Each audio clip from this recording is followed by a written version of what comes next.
shall be learning how to correctly find the electronic configuration of an element.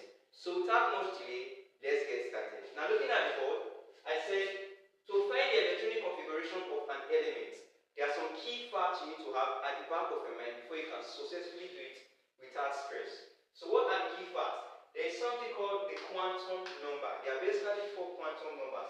But the one you mostly be using for finding electronic configuration is called the what? The azimuthal quantum number. Okay? Also called the subsidiary quantum number. Now, what do you need these guys for? Now, they are basically 4 azimuthal quantum number. They are symbolized by letters as X, E, T, and F. These are the basic azimuthal quantum numbers. And each of them have a value, what we call the L value. Now, X is equivalent to 0, P is equivalent to 1, D is equivalent to 2, F is equivalent to what? 3. Now, this guy will be necessary at some point when we are calculating. I will show you the relevance of the L value of each of these words azimuthal quantum number. Now, beyond that, each of these stands for orbital. X orbital, P orbital, D orbital, and F orbital. Now, the maximum number of electrons each can accommodate is constant, is fixed. For the X orbital, the maximum number of electrons can accommodate is 2. For the P orbital, it can accommodate a maximum of 6 electrons. For the D orbital, a maximum of 10 electrons. And for the F orbital, a maximum of what? 14 electrons. You have to have this at the back of your mind before you can comfortably solve questions on electronic configuration. Now, another principle we also employ when correctly finding the electronic configuration of an element is what they call Olbers principle. This is one of the principles that govern the arrangement of electrons in orbital. It's called Olbers principle. It simply says that electrons are filled into orbitals. Okay? Electrons are filled into orbital in order of increasing energy level, emphasis on the energy. That's trying to show that an orbital that has a lesser energy should be filled before an orbital with a what? Higher energy. We'll get to see how that plays out here. So this is where it was, should I say, summarized as a diagram. Now if you observe this closely, this is 1x. 1x is an orbital on its own. This is 2x, 2p. 3s, 3p, 3d. Now if you observe, the number of orbital is kind of corresponding to the number in front. You have 1x orbital. You have 2x, 2p. 2 orbitals under the principal quantum number 2. Then for 3, as the principal quantum number, you have 3 orbitals. Then you have 4 orbitals. Then this guy is 5, but I just picked the first 3 of it for some purposes. Then this is 6s, 6p, and what? 7s orbital. Now if you observe the arrows are going this way. And this is the pattern you'll be filling your electrons into the what? Orbital. This is an orbital, this is an orbital, this is also an orbital. Each of them represents what? An orbital. So how are we going to be filling electrons into this orbital? Based on the Olbers principle that states that electrons are filled into orbitals in order of what? Increasing energy level. So this is it. Following the arrow, this guy is the one that I'll call here only. You have 1x, is it not? Then after that, do you have any other thing on this arrow sign? No. Going to the next arrow sign, what do you have there? Just what? 2x. Then the next arrow sign, what do you have? This is the third arrow sign. You have 2p first because I'm following the direction it moves in. You have 2p. Then what is on that same arrow? You have what? 3x. Then the fourth arrow sign, you have what? 3p first. Then you have what? 4x on that same arrow sign. Then continuing it, you have what? 3d. Then you have 4p. Then you have what? 5x. Okay, the next arrow sign, you have 4d. Then 5p. After that, on this same arrow sign, you have 6x. 6x. Then on this, you have 4f. Now we now have an orbital that has what? F. Then after 4f, what do you have on the same arrow sign? You have what? 5d. Then 6p. Is 6. Then on this same arrow, you have what? 7x. So this is how electrons should be filled in, following this arrangement. Now if you observe, you notice that what? When it was coming this way, 1s, okay, followed by 2s, which is normal. followed by 2p, which is supposed to be 3x, 3p. Then you now have 4x before you have 3d. You may want to ask, why do we feed the 4x orbital before we come back to feed the 3d orbital? That boils down to the fact that the energy of a 4s orbital is less than that of a 3d orbital, because from Auber's principle, electrons should be fed into orbital in order of what? Increasing energy. I hope that is clear. So how do we now clarify or prove that the energy of a 4s orbital is less than that of a 3d orbital? We now use a simple formula, which is energy equals to what? N plus L. This is the formula we employ. I will show you how we can use this formula to show that the 4x orbital has a lesser energy because it's moving like this compared to a 3d orbital. Now if you observe this, watch this closely. For 4x orbital, let's calculate the energy of it. Now this n here is a number in front, which is 4, and n stands for principal quantum number. So the principal quantum number in 4s is 4, added to the L here is the x. And what is the L value of x? You trace it. This is where it will now become important. All these things will now become important. The L value of an x orbital is what? 0. So add this all together. What is the energy of a 4s orbital? 4. So let's see if this one is really less than the energy in 3d orbital. For 3d orbital, what you have is the n value is 3, then the L value, which is d. D is equivalent to an L value of what? 2. So 3 added to 2 is what? 5. So ask yourself, between 4 and 5, which is bigger? Is it not this? That's why this 4s orbital will be filled before what? A 3d orbital. Same scenario also occur when you have 4s coming before, 5s coming before 4d. The energy of this is less than this. I hope that is clear. Same thing occur here, what do you call it? In 6s being filled before 4f and 5d. Same thing, because the energy of this is less than these two. So once you have all this at the back of your mind, all these things, once they are at the back of your mind, you cannot comfortably find the electronic configuration of any atom or element given. So let's take the solution to this question without wasting time, guys. Now looking at this, we have to be extra careful, okay? Now for this guy, what we'll be needing is what they call the maximum number of electrons. An x orbital can contain a maximum number of electrons, which is what? 2. A p orbital can accommodate 6 maximum electrons. A d orbital can accommodate a maximum of what? 10 electrons. While an f orbital can accommodate a maximum of what?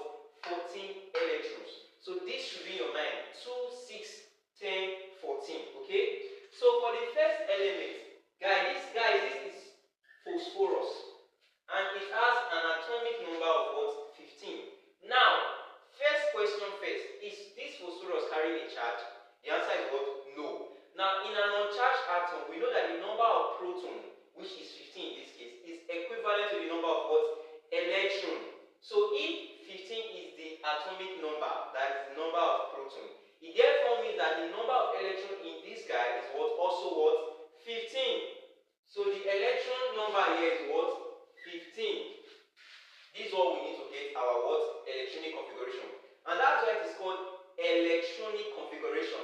The configuration of what? Electrons. The configuration of electrons, how they are arranged in orbitals. So we are working with what? Number of electrons, not just the number of protons. Okay, we'll see why I said so. Now we know the number of electrons in phosphorus 15. Let's now find what? The electronic configuration. Now you see this order, you should know them in your head.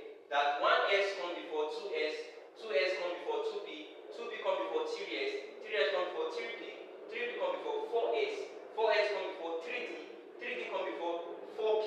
Okay, you should know them to at least this extent to be on the safer side. So you will now come here. What is the first orbital to be filled, guys? Is it not 1x? So I will come here and write EC, that is the electronic configuration, that equals to 1x. Now ask yourself, you have written the first orbital because you are following Auber's principle, that is, fill the orbitals in order of their increasing energy. Is it not? So this is the lowest energy orbital, 1x. Now how many electrons can an x orbital carry? The answer is what? 2. So I'll come values from this 15 to know what is left. Now you have filled 2 electrons out of 15. How many electrons is left? 13, is it not? So you go again. What is the next orbital to be filled? 2x. You come here and write 2x. How many electrons can an x orbital carry? It's also what? 2. So you have filled 2 plus 2. That is 4 electrons. So remove that 4 from 15. How many electrons is left? 11. You still have 11 more electrons to be filled into orbitals. So what's the next orbital class? You have 2p. You come here and write 2p. How many electrons can a p orbital accommodate? It's what? 6 electrons. So I write raised to power what? 6. Now add this up. Add this up. You have 2 plus 2. 4. 4 added to 6. 10. Is it not? So 10 electrons is already filled. So remove 10 from 15. How many electrons is remaining? You have what? 5 electrons remaining. So following the Albers principle, what's the next orbital to be filled? The answer is what? 3x.